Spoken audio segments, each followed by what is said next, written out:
For this year, the topic of the forum is about circular and sharing economy, and the purpose is notably to implement the 2015 action plan adopted by the Commission. And here we have all the stakeholders who are having responsibilities to implement this action plan, and they will themselves be designing the European Union strategy for the Baltic Sea region action plan. And so it's very important that we keep the connection between the global action plan of the European Union and the action plan of the Baltic Sea region. Okay, and can you also explain us more about this strategy? Yes, the strategy is now 10 years old. It was set up in 2009, and a macro-regional strategy is a tool for political coordination among member states.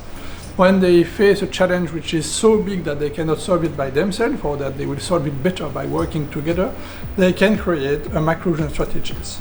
So it's quite an important tool. It has also a lot of political credentials. It was approved by all the heads of states of the European Union, so not only the one of the region, but the 28 member states approved it. And the strategy is implemented by the political coordination, and then afterward you have different layers of governance in order to make sure that the political will, which is expressed at the top, trickles down up to the implementation level.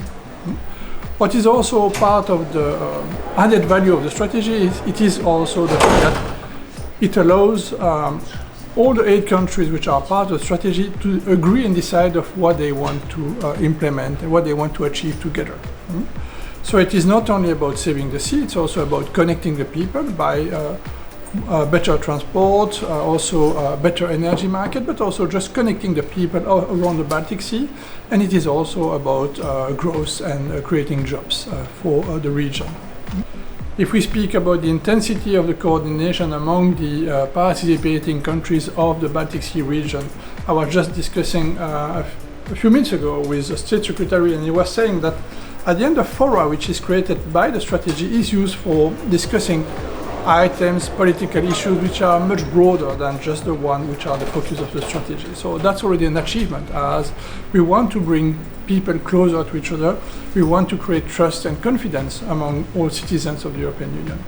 The second is that if we take one of the key goals of the strategy, which is saving the sea, we now see progress, at least in the reduction of nutrient in the Baltic Sea, and that's totally central if we want to preserve biodiversity, and at the end, in the long run, if we want to preserve the adaptation capacity of the Baltic Sea region. Today we have a heat wave in Gdańsk, which is unseen for a long time.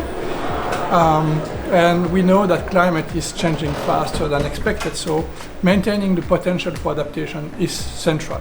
And there is no time to waste.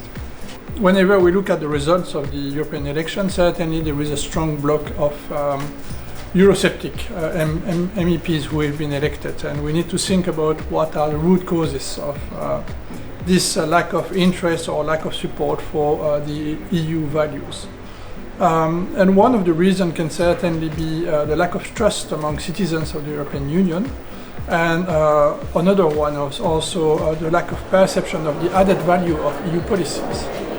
And I think that if we take this angle, we see that the macro-regional strategies are working on those two fronts. First, they bring down EU policies at a sizable implementation level, which is here 8 member states. That's one aspect. And second, in here we have also, in this strategy, we have what we call old member states, we have new member states, but it is certainly a very strong way to bring people together. Now, for sure, the most important is that we should not only have decision makers around the table, we need to connect with the citizen. And this is the challenge of the forums, this is the challenge of strategy, so that we go really down to what we call